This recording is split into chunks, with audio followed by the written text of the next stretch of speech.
My name doesn't matter. Because this story could belong to anyone.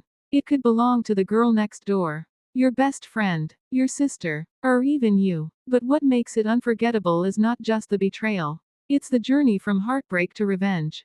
From ashes to rebirth. From weakness to unimaginable strength. So sit back and listen closely. Because what I'm about to share with you is not just a story. It's a confession, a diary written in pain, and a victory earned through fire. I was always the kind of woman who believed in true love. The type of girl who thought loyalty was sacred, that promises were forever, and that if you gave your whole heart to someone, they would cherish it the same way. And then he entered my life. His name was Daniel. At first, he was everything I thought love should be. Charming, gentle, attentive, the kind of man who could look at you and make you feel like you were the only person in the room. I met him on an ordinary afternoon, at a small coffee shop where I often went to read. He noticed the book I was holding, made a witty comment, and within minutes, I found myself laughing in a way I hadn't in a long time. From that day on, our connection grew faster than I could have ever expected. He called me every morning, texted me goodnight, and made me believe in the magic of being someone's first thought and last thought of the day. He made me feel safe. He made me feel chosen. And soon, I was falling. Deep, blindly, without hesitation. The first few months were bliss. We went on long drives, shared meals cooked together in a tiny kitchen, and had endless late-night conversations about our dreams. He would look at me with eyes so full of warmth, and say things like, "You're the best thing that's ever happened to me." And I believed him. Because why wouldn't I? He treated me with a tenderness I had only seen in movies. He gave me flowers just because. He remembered little details, like how I loved my tea slightly sweet, or how I always shivered when the wind blew too strong. I thought, this is it. This is the man I've been waiting for. The man I'll build a life with. And slowly, without realizing, I began to build my world around him. My time, my energy, my trust, all poured into us. But love has a strange way of blinding us, doesn't it? We see red flags, but we paint them white. We notice inconsistencies, but we explain them away. We sense cracks, but we tell ourselves it's just our imagination. There were moments, tiny moments, when something about Daniel felt off. The way he sometimes avoided answering late-night calls. The way he occasionally went silent for hours without explanation. Or the way his stories didn't always add up. But every time I asked, he smiled, kissed my forehead, and whispered, "You're overthinking. I'd never hurt you." And I wanted so badly to believe him, that I silenced my instincts. Because love, when pure, makes us vulnerable. It makes us want to trust, even when the truth is screaming in the silence. The deeper I fell for him, the more I gave up of myself. I stopped meeting friends as often. I skipped family gatherings. I neglected hobbies I once loved, just to be available for him. Daniel became my world, and I thought I was his. Little did I know, I was falling into a carefully woven web. One that would strangle me with betrayal, crush me with heartbreak, and force me to rise stronger than ever before. But that part of the story comes later. For now, all I knew was love. Sweet, intoxicating love. The kind that makes you forget time, forget boundaries, forget caution. The kind of love that makes you blind to everything except him. They say love blinds you. I used to laugh at that phrase, thinking it was just an excuse people gave when they ignored the obvious.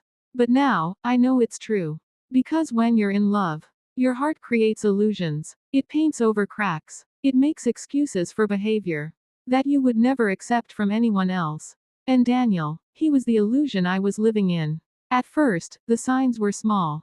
Missed calls late at night. Text messages he answered hours later, claiming he had fallen asleep. Sudden, work emergencies that pulled him away from our plans. I told myself it was nothing. I told myself, he's a busy man. He works hard. I told myself, don't be paranoid. But deep inside, something didn't sit right. One evening, I decided to surprise him. He had told me he was busy with an office project. So I thought I'd bring him dinner. Something home cooked. Something that would remind him that no matter how stressful his day was, he had someone waiting for him with love. When I reached his place, I knocked softly, expecting him to open the door with a smile. But instead, silence. I called his phone. No answer. I waited, standing at his doorstep for almost 20 minutes. Until finally, the door opened. But it wasn't Daniel. It was her. A woman. Standing there, wrapped in nothing but one of his shirts.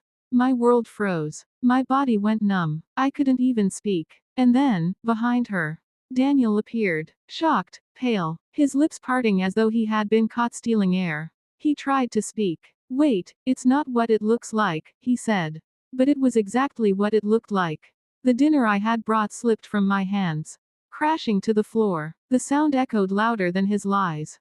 In that moment, something inside me shattered. All the love, all the trust, all the dreams I had built.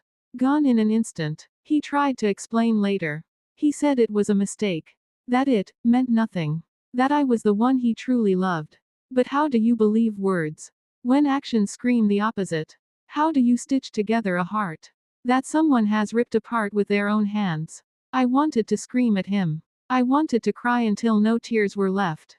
And I did. Nights became battles. I would stare at the ceiling, my chest heavy, my soul aching, wondering how the man who claimed to love me could betray me so cruelly. My friends tried to console me. They said, forget him. He doesn't deserve you. But love doesn't vanish overnight. It lingers. It poisons you. It makes you question yourself. Was I not enough? Did I do something wrong? Was I too much, or not enough? The cruelest part of betrayal is not just losing someone you love. It's losing the version of yourself that trusted them completely. For weeks, I carried the weight of silence. I didn't confront him again. I didn't shout. I didn't beg for answers. Because I already knew the truth. But my heart was heavy with rage. With humiliation. With the desperate need to rise above the ashes. I was broken. Yes. But I wasn't destroyed. And somewhere deep inside me, beneath the pain and the tears, a fire began to burn. A fire that whispered, he will regret this. Not because you'll scream. Not because you'll cry. But because you'll rise stronger than ever. And he will watch it happen. In the days that followed, I was drowning. Grief became my shadow. Betrayal my constant companion. Everywhere I looked, I saw reminders of him. The park bench where we once laughed. The cafe where we first met. The songs we sang in the car together. Each memory cut like glass, shattering me all over again. But grief is a strange thing. At first, it consumes you. Then slowly, it shapes you. It sharpens your edges. It whispers that you cannot stay broken forever. One morning, I stood in front of the mirror. My eyes were swollen, my face pale. But behind that fragile reflection, I saw something else. A spark. I realized then, I had a choice. I could remain the girl who was betrayed. Or I could become the woman who rose. And in that moment, I chose power. I began rebuilding myself piece by piece. I threw myself into work. Projects I had once delayed. Tasks I had once avoided. I conquered them with a new fire. I started exercising again, running until my lungs burned, lifting until my muscles trembled. Every drop of sweat felt like I was washing away his betrayal. I reconnected with friends I had drifted from, the ones I had pushed aside to make room for him. And they welcomed me back with open arms, reminding me that real love doesn't betray, doesn't lie, doesn't abandon. For weeks, I focused only on growth, on healing, on becoming someone stronger than I had ever been before. And slowly, the tears dried. Slowly, the ache dulled. Slowly, the broken girl I had been transformed into a woman who could no longer be shaken so easily. But make no mistake, he was still there, not in my heart, but in my mind. Because this wasn't just about healing. This was about justice. This was about showing him that his betrayal didn't end me. It created a version of me he could never have imagined. I stopped answering his calls. I ignored his texts. And for a man like Daniel, my silence was louder than any scream could ever be. He was used to control. He was used to me forgiving. To me bending. To me accepting less than I deserved. But now, he was facing a stranger. A woman who had built walls he could never climb again. And I could see it unsettled him. He tried harder, sending gifts, sending flowers, sending messages of apology. But every attempt bounced off the fortress I had built. Because my heart no longer beat for him. It beat for me. I remember the first time he saw me after weeks apart. It was at a mutual friend's event. I walked in wearing confidence like armor. I wasn't the broken girl he expected to see. I was radiant, alive, powerful. The look on his face, the shock, the fear, the realization that he no longer had control. That was my first taste of victory. And it was intoxicating. But revenge is not served in one glance. Revenge is patient. It builds slowly. It waits for the perfect moment. I wasn't interested in shouting, in cursing, in begging for an apology that would never be real. No, I wanted something far greater. I wanted the world to see him the way I now saw him. A liar, a manipulator, a coward. And deep inside, I knew the day would come when his mask would fall, and I would be the one to rip it off. Once I decided to rise, I realized revenge wasn't a single action, it was a strategy. It required patience, planning, and discipline. It required me to be smarter than the anger that wanted to explode in the moment. So I built a plan, not out of hatred, but out of clarity, clarity about what I deserved, clarity about what I would not tolerate, and clarity about how to take back my life. My first rule: never react in public. Reaction gives them the scene they want. It hands them drama, and drama is how they hide the truth. So instead, I learned to move like water, calm on the surface, determined below it. I began by gathering facts. Not out of spite, but out of certainty. If I was going to confront lies, I would do it with proof so solid that even his allies would have to look away. I archived messages, backed up conversations, collected dates, times, small details that his version of the story could not explain away. Every little inconsistency he left behind became a thread I started to pull.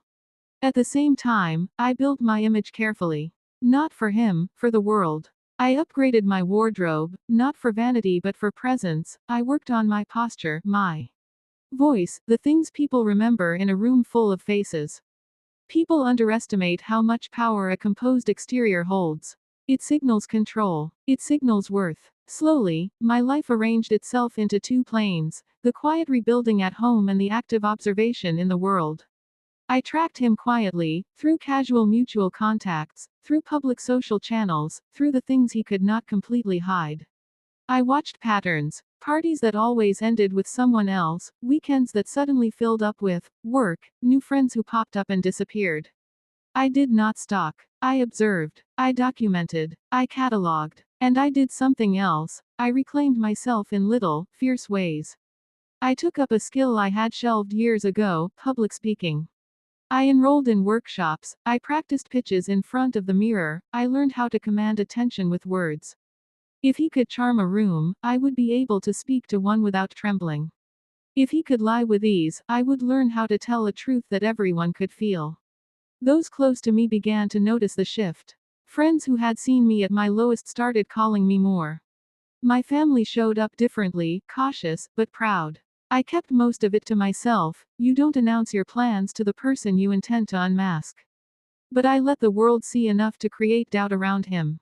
I also started opening doors I had once closed. Opportunities I had paused for the sake of that relationship, I picked back up and pursued with a new hunger.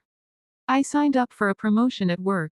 I accepted speaking engagements. I began networking with people I respected. Success is a loud kind of revenge. It echoes in rooms you once feared would never welcome you. Then came the moment I recognized the true leverage I had: time and truth. He lived loud and immediate, I lived patiently and precisely. Where he depended on charm, I would depend on fact. Where he created smoke, I would bring light. One evening, a mutual friend invited both of us to a charity gala. It was the kind of event where reputations quietly get built or quietly fall apart. He assumed I would shrink into the shadows. He assumed I would avoid the spotlight. He assumed wrong. I walked into that gala with a composed face and a plan. Not a wild plan, not dramatic theatrics, just a calm, surgical move that would let truth do the damage. I had arranged for a private projector to be available in a corner room, nothing ostentatious, nothing that screamed accusation. I had prepared a compilation of his words and actions, set against timestamps and corroborating messages. It was not revenge in the cheap sense, it was documentation, and documentation has a way of cutting through charm. When the time felt right, I asked to speak for a minute under the guise of thanking the hosts. People assumed it was a short, polite acknowledgement. I spoke. My voice was steady. I told a simple story, of trust, of betrayal, of what happens when someone uses their charm to mask harm. Then, calmly, I asked if the projector could be turned on. A short sequence played, messages, recorded snippets of his voice, photos that matched the timeline I'd described. The clip wasn't scandalous for the sake of scandal, it was the plain truth laid out, undeniable and cold. You could feel the air change. People shifted. Conversations died mid-sentence. Eyes found him and stayed. He tried to laugh it off, to step forward with the old smile that once disarmed entire rooms. But there was no script left to follow. A single thing I had learned in the crucible of my pain: when your story is told with precision, there is nowhere for a liar to hide. The aftermath was quiet, but decisive. No dramatic public collapse, no shouting match in the middle of the ballroom. Just a cold, efficient dismantling of the persona he'd cultivated. Colleagues who once praised him asked questions. Friends who had small doubts now had reasons to pull back. Even those closest to him began to hesitate. That night, I left without gloating. I didn't throw him into the dirt. I walked away because the work was done. The truth was out. It would work in ways I couldn't control, and that was the point. I had started something that would unfold on its own. In the days that followed, I noticed the changes ripple outward. Invitations he had counted on dried up. Partners who had once trusted him paused conversations. At work, people who once deferred to him began to question decisions. Reputation, once a fortress, began to feel brittle. He called a few times, voice small, begging. I let it ring. Revenge, I discovered, isn't about inflicting equal pain. It's about making space for your life to breathe again. It's about reclaiming the narrative from someone who tried to write it for you. It's about ensuring that truth finds its way into the world, and that the world begins to realign. And through all of it, I kept building. Every professional success, every reunion with an old friend, every simple morning where I made coffee for myself, they became proof that I was more than what happened to me. They became the scaffolding of a life rebuilt with care. There were no fireworks, no cinematic beat of vengeance. Instead, there was a steady reclamation. A soft power that, when combined with truth, would make him small in ways anger never could. I watched as people recalibrated their relationship with him, I watched as his defenses thinned. I watched, quietly, as the man who once had the power to damage me found his influence waning. That is revenge done well, quiet, relentless, and anchored in your own growth. It does not humiliate for sport, it corrects the ledger so you can move forward with dignity. And as the ledger balanced, something even more precious returned to me, a sense of self that was not defined by his deceit. The beginning had been about reclaiming myself. The middle had been about building proof and patience. And now, as the world began to turn away from him, I prepared for the last phase, to close the chapter with a truth so clear that no charm could blur it. The truth, once revealed, does not move quickly. It lingers, it spreads, it creeps into corners like smoke finding cracks in a room. And that's exactly what I counted on. After the gala, I didn't chase after reactions. I didn't ask people what they thought. I stayed silent. That silence was louder than any argument I could have made. Because when you let the truth breathe, people begin to connect the dots on their own, and their conclusions are always sharper than any accusation. He, on the other hand, scrambled. I heard through whispers that he was calling friends one by one, desperate to control the damage. He gave excuses, blamed misunderstandings, even hinted that I was bitter and jealous. But the more he tried to defend himself, the smaller he looked. You see, charm is a fragile thing, it only works when no one looks too closely. And now, everyone was looking. I watched as invitations dried up. Business partners who once praised him quietly stepped away. Even in social circles, there was a shift, laughter that once followed him now paused. People smiled politely, but their eyes carried doubt.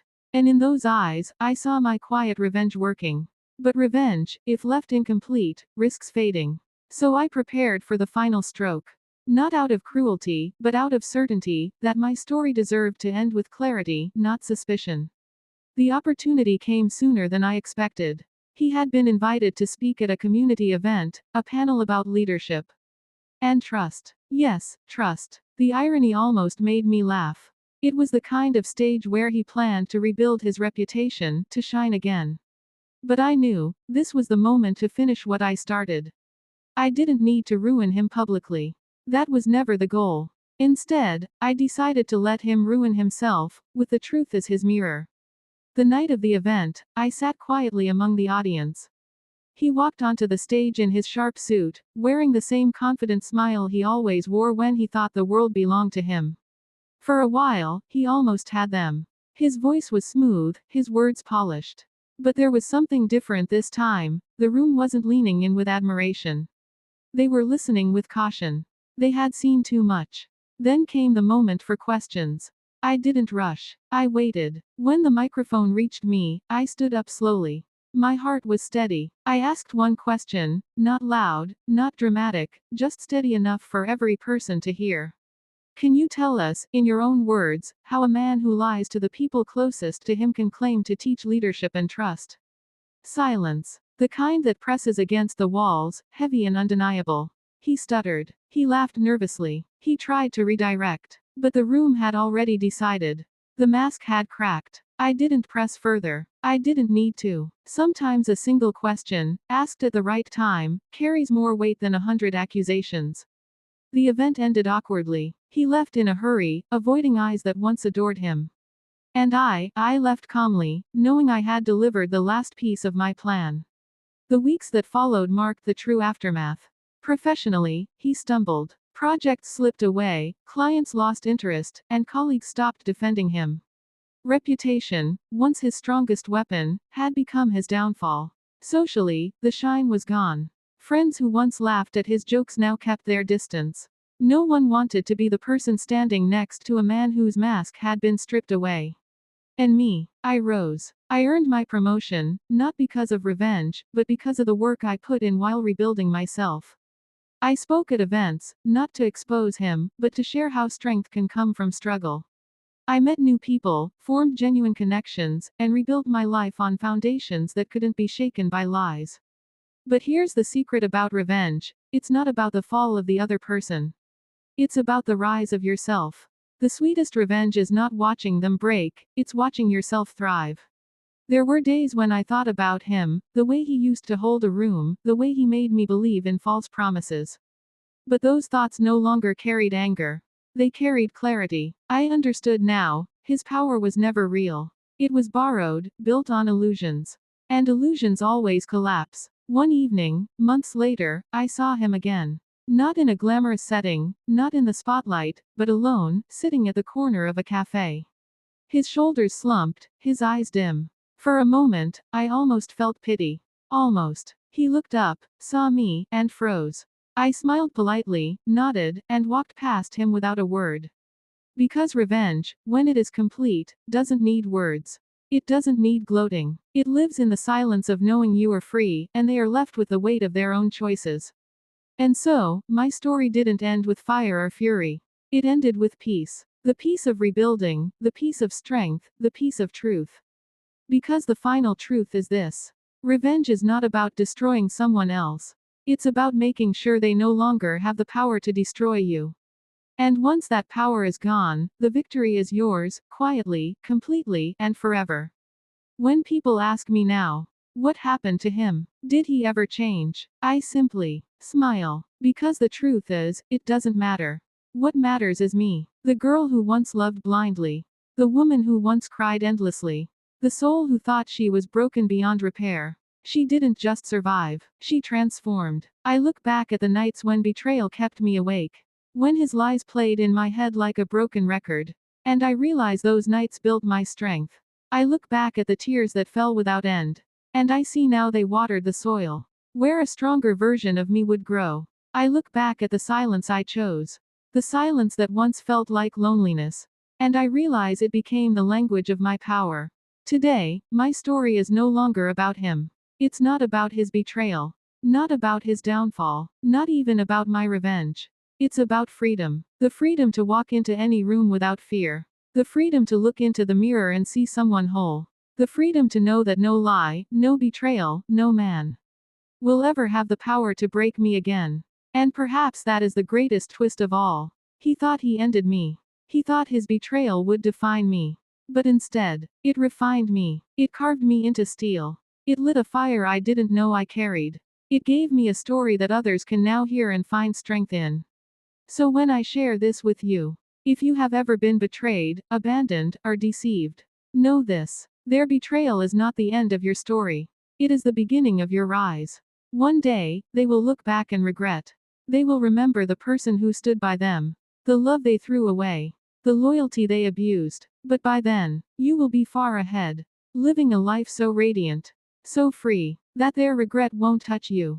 That is the sweetest revenge. Not fire, not fury, not destruction, but peace. So I leave you with this. Never let someone else's lies dim your light. Never let betrayal convince you that love is weakness. And never forget, the moment you rise from the ashes, you become untouchable. Because true revenge is not about what you do to them. It's about what you become in spite of them. And me, I became free.